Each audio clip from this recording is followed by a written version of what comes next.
എല്ലാവർക്കും നമസ്കാരം. പുരുട്ടാതി 4-ാം പാദം, ഉത്രട്ടാതി രേവതി എന്നീ നാളുകൾ അടങ്ങിയിട്ടുള്ള മീനക്കുറി ജനിച്ചവരുടെ 2026 പുതുവർഷ ഫലങ്ങളെ നോക്കാം. 2026 നിങ്ങളുടെ ക്ഷമയും സഹനശക്തിയും ഏറ്റവും കൂടുതൽ പരീക്ഷിക്കപ്പെടുന്ന വർഷമാണ്.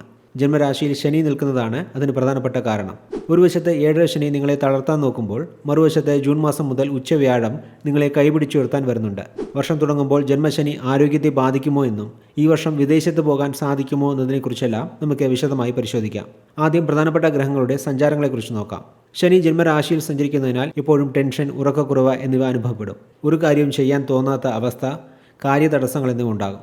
വിട്ടുമാറാത്ത തലവേദന, സന്ധിവേദന എന്നിവയും അലട്ടും. ജൂൺ മാസം വരെ വീട്ടിൽ സമാധാനക്കുറവ്, ബന്ധുക്കളുമായി തർക്കങ്ങൾ എന്നിവ ഉണ്ടാകും. ജൂൺ 2 വ്യാഴം കർക്കിടകത്തിലേക്ക് മാറുന്നതോടെ മീനക്കൂറുകാരുടെ ദോഷഫലങ്ങളെല്ലാം മാറുന്നതാണ്. കുട്ടികളില്ലാത്തവർക്ക് സന്താന ഭാഗ്യം ലഭിക്കും. വ്യാഴം ജന്മരാശിയിലേക്ക് ദൃഷ്ടി ചെയ്യുന്നതിനാൽ നഷ്ടപ്പെട്ട ആത്മവിശ്വാസം തിരികെ ലഭിക്കും. മനസ്സ് ശാന്തമാകും. മക്കളുടെ പഠനത്തിനും ജോലിയിലും വലിയ പുരോഗതി ഉണ്ടാകും. ലോട്ടറി, ചിട്ടി എന്നിവയിലൂടെ അപ്രതീക്ഷിത ധനലാഭവും പ്രതീക്ഷിക്കാം. ഡിസംബർ 5 വരെ 12 രാഹു മീനക്കുറുകാർക്ക് ചില ഗുണങ്ങളും ദോഷങ്ങളും നൽകും. വിദേശത്ത് സെറ്റിലാകാൻ ആഗ്രഹിക്കുന്നവർക്ക് ഇത് സുവർണാവസരമാണ്. പക്ഷേ അനാവശ്യ കാര്യങ്ങൾക്കായി പണം കളയാതിരിക്കാൻ ശ്രദ്ധിക്കുക. 6-ൽ കേതു നിൽക്കുന്നതിനാൽ ശത്രുക്കൾ നിങ്ങളെ ഉപദ്രവിക്കാൻ നോക്കിയാലും അവർക്ക് അതിന് സാധിക്കുകയില്ല. വിദ്യാർത്ഥികൾക്ക് 2026 ആദ്യ പകുതി വലിയൊരു വെല്ലുവിളിയാണ്. കാരണം ജന്മശനി നിങ്ങളുടെ ബുദ്ധിശക്തിയെയും ഓർമ്മശക്തിയെയും കുറയ്ക്കും.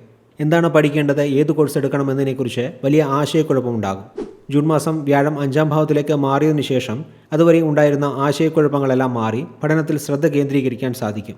12-ൽ രാഹു സഞ്ചരിക്കുന്നതിനാൽ വിദേശത്ത് പോയി പഠിക്കാൻ സാധിക്കും. മത്സര പരീക്ഷകൾ എഴുതുന്നവർക്ക് 6-ലെ കേതു ഗുണകരമാണ്. എതിരാളികളെ ജയിക്കാനുള്ള ശക്തി കേതു നൽകും. പക്ഷേ ജന്മശനി ഉള്ളതുകൊണ്ട് കഠിനാധ്വാനം ചെയ്യാതെ വിജയം നേടാൻ സാധിക്കുകയില്ല. ജോലിയിലുള്ളവർക്ക് 2026 ആദ്യ പകുതി ഒരു പരീക്ഷണകാലമാണ്. ജന്മശനി കാരണം ജോലിയിൽ മടുപ്പ് തോന്നും.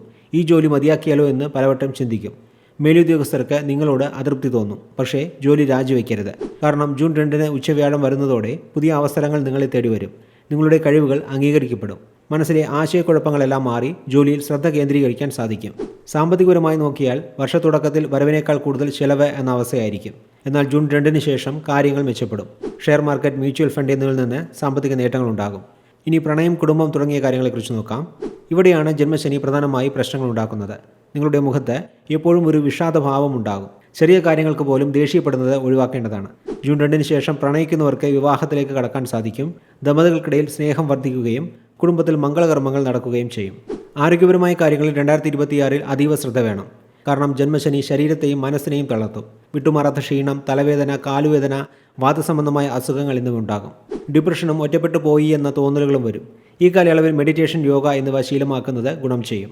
ഇനി നക്ഷത്രഫലങ്ങളിലേക്ക് കടക്കാം. പുരുട്ടാതി നാളുകാർക്ക് ജൂൺ മാസം മുതൽ വലിയ ഭാഗ്യാനുഭവങ്ങളുണ്ടാകും. മക്കളുടെ കാര്യത്തിൽ സന്തോഷിക്കാൻ വകയുണ്ടാകും.